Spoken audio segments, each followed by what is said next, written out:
Well guys, no sooner had I completed my last video saying we were in the calm before the storm because release candidate 8 was supposed to be the pre-stable candidate, then suddenly release candidate number 9 dropped. And as usual, it contains lots of hints. Now, as you know, I'm a very acquisitive person, so there is some information here that I find very interesting. They said they have added more wearable items and treasures. Wonderful. So I wonder what treasures they've added. They've added crafting recipes for a couple of new necklaces. Lovely. And they have prepared new treasures for story event locations not yet fully placed. So this is the quest that you start off with the Resonance Archive. They have lots of new locations. I think there's about 4 or 5, and you have to travel from one to the other. And obviously they are seeding them with treasures. Isn't that fantastic? Now let's go indoors because it's getting dark out here.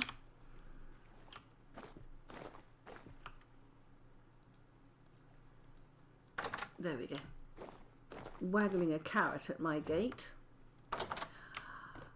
They have said that wrenches, and we already have a wrench, are now coming in different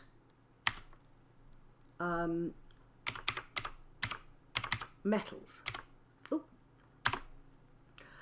Now I've been through this already, because if you look at the copper wrench, it says for reorientating chutes, stairs, slabs and chisel blocks, and looking at all of them it is the same message. So I think that although there are different, you can see it's always the same message, even though there are different materials, they are doing the same job at the moment. Iron wrenches, look at that. Meteoric iron, wow. And a steel wrench, look at that.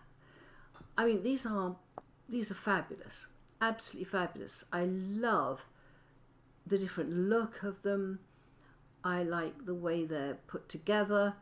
I just like everything about it. We now have a wonderful assortment of wrenches.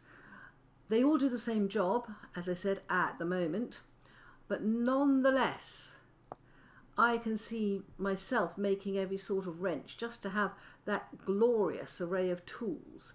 And I think for a lot of people who are late game, there are people who make every single set of armour in the game and things like that, and I can quite see myself doing that. Now, another thing that has been said is that it says that the I'm trying to find the sentence. Yes, they have updated the trader buying and selling lists. So let's have a quick look at a trader and see what they are buying and selling and what looks different. I think the main difference is going to be on the artisan trader. So I'm heading to my artisan trader over here. Let's go inside because it's getting dark. Oops.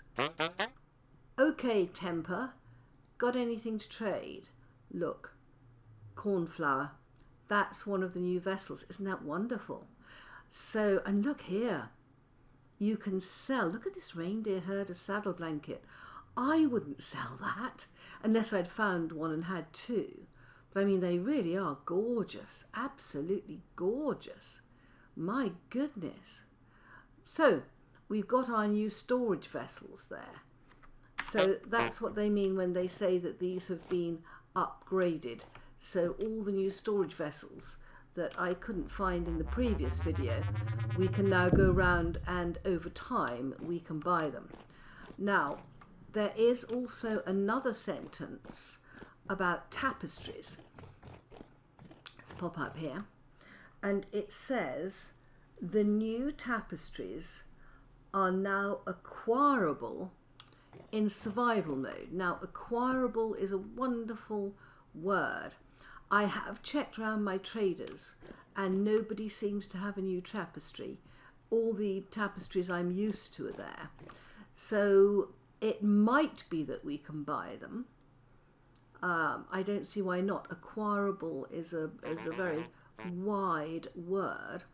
But the other thing is, it does sound as if when we've got new tapestries in ruins, we will be able to acquire them, as we do at the moment, because if you find tapestries in ruins, we can acquire them. But the nice thing is the new tapestries. Now, if you go into creative and look in the handbook, there are the most wonderful tapestries. Some of them we're used to, some of them are new, and they're gorgeous. That's my elk. However, I can't tell from creative whether they're all going to go into the vanilla world, the survival world, or whether it's going to be just some of them. So that's something I don't know at the moment. But new tapestries, oh yes, new treasures, new wrenches. This is sounding fantastic. Now, there are other things that are happening. They're obviously still working on these story locations, the trek, the quest. I'm going to call it a quest, that you start from the Resonance Archive, going to different locations. And it says, protecting structures around the story locations. That's good. I think they had some things that were not protected and could easily be broken that they don't want. And they've added another one here that I'm not sure refers to the story locations, but obviously it says add/entity locateg command to find locations with large amounts of entities. Now, if we enter that command, let's get rid of that T. We want to start with a slash, and then it is entity locateg. Locateg, yeah? Locateg, is that spelt correctly? Let's have a quick look.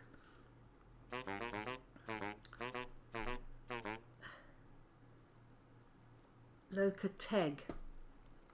Good job I checked. Locateg. Okay.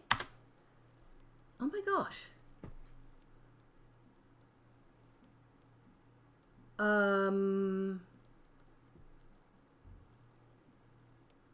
I see. So let's have a look at that again. So this one, that one, has 8 entities. Oh. There's 16 here. Good grief. I wonder what counts as an entity. Look at this. 23. I have no idea what counts as an entity. So, let's look in the handbook and see what an entity is.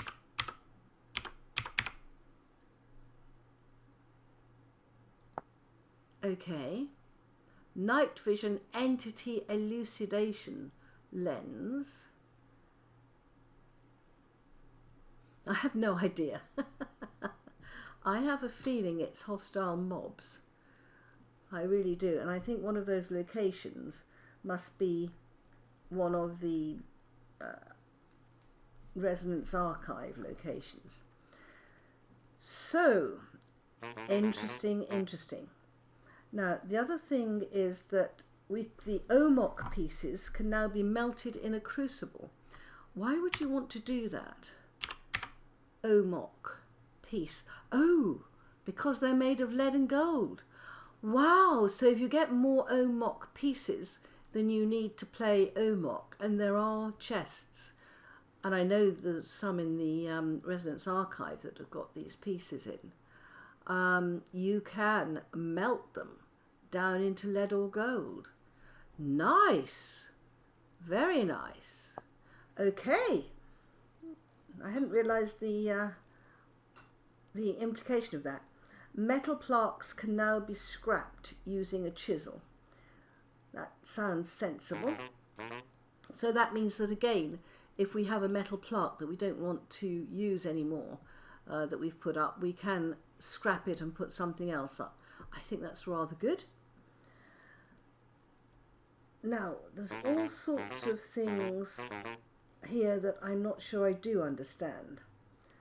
There's one tweak. It says added tongs transforms to a large number of metal and ceramic items. Now, I think that what that means, tongs transforms, I mean, I can look it up in the handbook. Wooden tongs. Yeah. Red hot metal and the like. So at the moment we know we have to use these tongs for the metal, but it seems to me that if they're saying added tongs transforms to a large number of metal and ceramic items, it probably means that if we are burning things in pit kilns or in the new brick kiln that we've got down here, and remember that we can now we can fire things like planters, jugs, all sorts of things, ceramic things, in this new brick kiln. It sounds to me as if when we get them out, we're going to have to use tongs.